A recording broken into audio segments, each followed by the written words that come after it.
So we know that last year, Fannie Mae announced that it would be accepting attorney opinion letters, also known as AOLs, in lieu of title insurance in certain circumstances in an effort to lower closing costs, particularly for low-income borrowers. Well, as it turns out, they aren't stopping there. According to a report from Politico Pro, the GSE is considering a pilot program that would grant certain mortgage lenders a waiver to bypass title insurance and AOLs altogether. A major concern for the ALTA, or the American Land and Title Association, which in essence is the lobbying arm for the title industry. Quote, "We know closing costs continue to be a barrier for homebuyers, especially among underserved populations and first-time homebuyers." A Fannie Mae spokesperson wrote in an email, "We continue to research options that would lead to cost reductions in a safe and sound manner and help borrowers save money as part of our equitable housing finance plan. As we're still in the research phase, we don't currently have any additional details to share at this time." Well, that's a bit of a veiled response. Still notable being that Fannie Mae currently backs over $4 trillion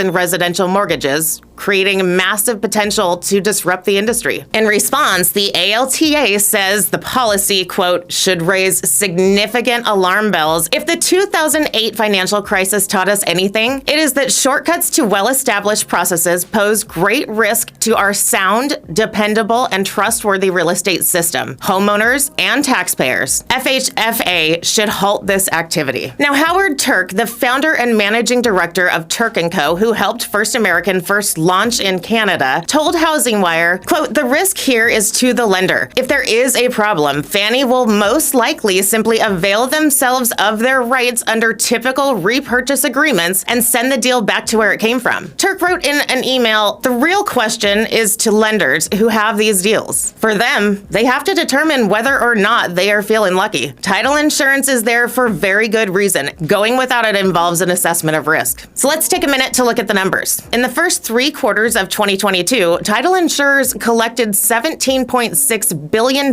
in premiums while paying out just $438.7 million in claims. So in that risk versus reward scenario, where do you stand? I don't know. I'm kind of an insurance gal myself, but I would love to hear your thoughts on the need and the value of our title insurance. So let us know in the comments, and as always, we're here to help.